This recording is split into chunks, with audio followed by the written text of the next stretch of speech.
Good morning everyone, stock Bangla চ্যানেলে আপনাদের সকলকে স্বাগত। আজকে 23 সেপ্টেম্বর। নিফটি ফিফটি আজকের জন্য যে সাপোর্ট লেভেলটা রয়েছে 25,150, 100, এটা সাপোর্ট লেভেল হিসেবে কাজ করছে। আর উপরের দিকে 25,320, 350, 400 এই লেভেলটা সাপোর্ট লেভেল হিসেবে কাজ করছে। গিফট নিফটি আজকে দেখলে ব্যাক টু নেগেটিভ ওপেনিং এর সিগন্যাল দিচ্ছে। আজকে নিফটি এক্সপায়ারি, দেখা যাক কিরকম কি মুভমেন্ট থাকে আজকে মার্কেটে। ব্যাংক নিফটির ক্ষেত্রে 55,250 এই লেভেলটা সাপোর্ট লেভেল হিসেবে কাজ করছে, 250, 200 এই লেভেল গুলো। এছাড়া উপরের দিকে রেজিস্ট্যান্স হিসেবে কাজ করছে 55,600 এই লেভেলটা। সেন্সেক্স এর ক্ষেত্রে 82,130, 100 এই লেভেলটা সাপোর্ট লেভেল হিসেবে কাজ করছে। আর উপরের দিকে 82,525, 550 এই লেভেলটা রেজিস্ট্যান্স হিসেবে কাজ করছে।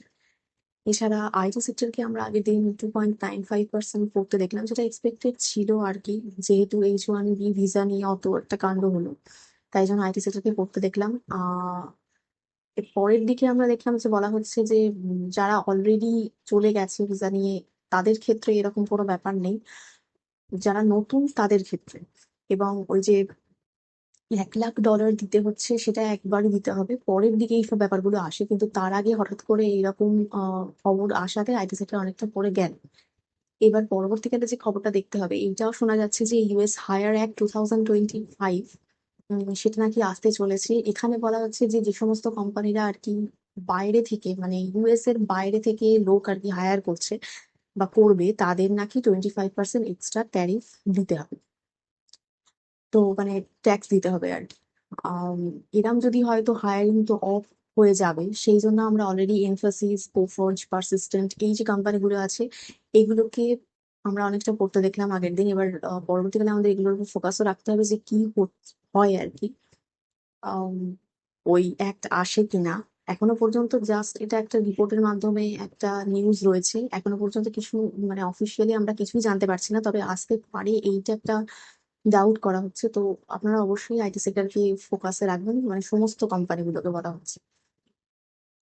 এছাড়া আদানির ক্ষেত্রে আমরা যদি দেখি, আদানির যে কোম্পানিটা যেহেতু সেবি ক্লিন চিট দিয়ে দিয়েছে, আগের দিন অনেকটা পড়তে দেখলাম। এছাড়াও জেফারিস ওদেরকে বলছে যে 15% আপসাইড আর কি পোটেনশিয়াল রয়েছে। তো আদানি আপনারা ফোকাসে পরবর্তীকালে রাখতে পারেন। এছাড়া কেফিন টেকের ক্ষেত্রে আমরা দেখছি যে 15% স্টেক ওদের প্রোমোটারই সেল করতে পারে ব্লক ট্রেডের মাধ্যমে। তো কেফিন টেককে আপনারা ফোকাসে রাখতে পারেন। এছাড়া আহ, আমরা সার্ভেশ্বর ফুডের ক্ষেত্রে দেখছি তারা 33 কোটির মতো একটা অর্ডার পেয়েছে। ছোট কোম্পানি, আপনারা ফোকাসে রাখতে পারেন। যা যে সমস্ত কোম্পানিগুলো আর কি অর্ডার পাচ্ছে, যেমন রেল টেল, অ্যাভেন্টাল, এদেরকেও আমরা দেখছি যে ভালো রকম অর্ডার পাচ্ছে ওরা। ওগুলো আপনারা পরবর্তীতে ফোকাসে রাখতে পারেন। এছাড়া আদানি পাওয়ারের ক্ষেত্রে আমরা দেখছি যে জিকিউজি যে পার্টনার, সেই পার্টনার ওদের মানে ইউএস বেস যে কোম্পানি পার্টনারশিপে ছিল, সেই পার্টনারশিপ ওদের নিজেদের যে স্টেক সেটাকে মানে কাট করছে আদানি স্টকে। তো $250 মিলিয়ন একটা ডিল হতে চলেছে। তো এটাকে আমরা আদানি পাওয়ারের ক্ষেত্রে এটা আপনারা ফোকাসে রাখতে পারেন।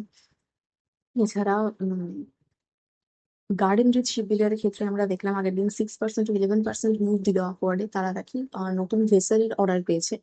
তো এই গার্ডেন রিচ শিপবিল্ডারের সাথে সাথে বাকি যে এরকম শিপ বিল্ডিং কোম্পানিগুলো রয়েছে, সেগুলোকে আপনারা পিয়ার যে কোম্পানিগুলো, কোচিন রয়েছে, তারপর মাজাগাও রয়েছে, তো এগুলোকে স্টাডি পারপাসে রাখতে পারেন, ফোকাসে রাখতে পারেন। এছাড়া নেটওয়েভের ক্ষেত্রে আমরা দেখছি 450 কোটি অর্ডার তারা আবার পেয়েছে এবার। 52 উইক হাই চলছে, হিট করেছে স্টকটা, তো ফোকাসে রাখতে পারেন আপনারা। এছাড়া